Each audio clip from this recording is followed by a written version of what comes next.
Hi, my name is Meteos from Cloud9, and this is my analysis of OMG versus EDG.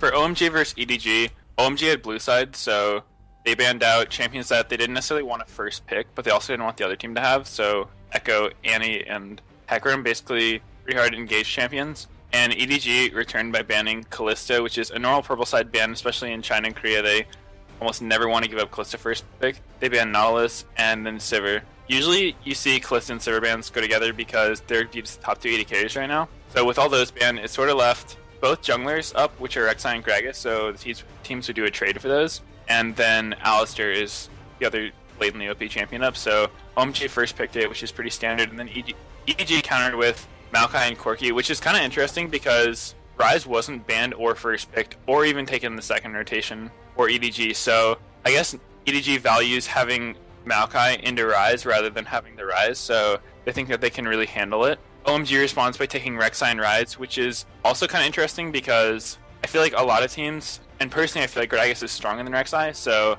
I guess OMG just prefers playing Rek'Sai over the Gragas because they took Rek'Sai with both being up, and then they took back the Ryze. So OMG's comp looks pretty strong after the first 3 picks having Alistar and Ryze with a strong early game jungler. EDG responds with Braum, which is not a support you see too often. I guess it was specifically for the Ryze counter pick is what I have to imagine because you can block like all of his Qs. And then they took Gragas, which is the other jungler, allowing them to last pick mid. OMG responds with Graves Cassio, so OMG is a really solid comp. They're pretty much all these tanky CC high damage champions, which is what you want. They have pretty good lanes. Usually in any game with a Ryze, there's going to be a lot of focus in the top lane because one team's going to want to camp him, and the Ryze team is going to want to not have him get camped. So I expect to see a lot of ganks top, and it looks like EDG last picks Azir, who's a strong mid laner. I think the Cassio versus Azir matchup's pretty close. I don't play mid, but both champs are pretty good. EDG's comp is a little magic heavy for my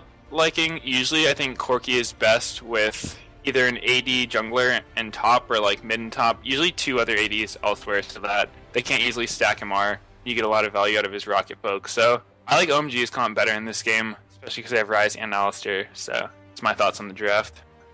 Leading up to this clip, OMG has TP advantage because Maokai used his previously and Ryze still has his. So they try to have Ryze stay bot and push it in so that they can make a TP play top. Because they know that they have this TP advantage, they had their duo lane push top tower and get really aggressive because they knew they could have Ryze TP in. Recognizing this, EDG has Maokai rotate up from bot, which allows Ryze to push and farm. But in exchange, they had Maokai and Azir both push in mid, which pins Cassiopeia at her turret, and then they both go towards top lane. They did this so they could outnumber OMG, who was playing pretty aggressively since they were strong up there. Graves pushes Corki out, gets him pretty low, they take the turret, but they weren't really noticing, I guess, that mid lane would roam up like that. So they felt safe because they had TP, the other team didn't, but they ended up getting caught pretty hard because they just got outnumbered anyway due to the mid lane roam. When OMG was in this situation, what they had to do here was not pressure top. Even though they had the TP advantage, it was actually unsafe for them to do it because Maokai roamed up and pushed through mid.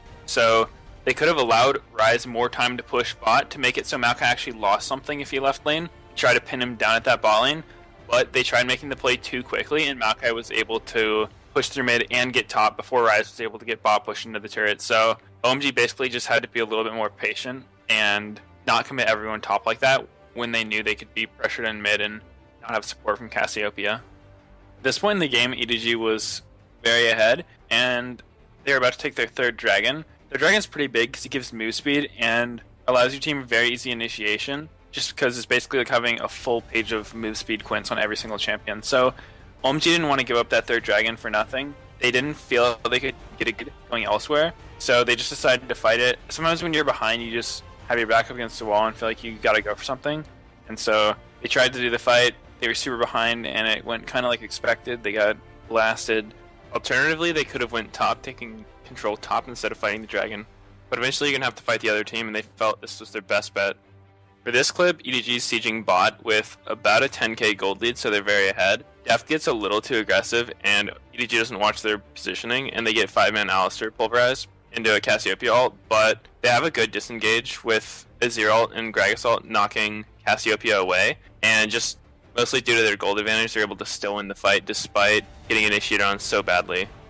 For this clip, EDG's extremely far ahead and they're going for Baron. OMG decides they have to contest it because if they give up Baron, they'll probably lose. And Maokai was way too far up, standing near Race instead of in the pit with the rest of his team, so OMG is able to pick him off with just the crazy damage they have on their team from Ryze and everyone else. So they kill Maokai while EDG takes Baron, and then they're able to win the fight because it's basically a 4v5 even though the other team has Baron. They're able to kite EDG into a choke and then get a really nice smoke bomb on Azir when he tries to come in to poke them. So they basically render Azir pretty useless for that fight after already being a 4v5.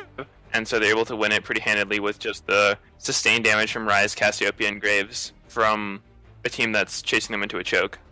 I think that for this game, the biggest thing that went wrong for EDG is the fact that they gave up Ryze and then picked a pretty imbalanced team comp in the sense that their entire team does magic damage. So what that does is it allows the other team to itemize really effectively against you. Pretty much all of their members picked up Merc Treads, and it just make it so their CC is not very effective. They all do less damage due to how easy to stack MR, and so that really hurt EDG.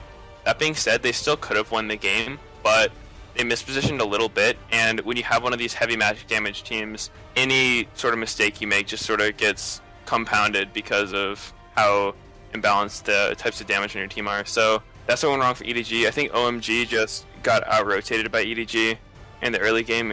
They didn't respect the Maokai Gragas pick potential, and they got really behind in mid-game fights, but they were able to bring it back from EDG's throw at the end. Thanks for watching. Be sure to check out the rest of my videos at lolclass.com.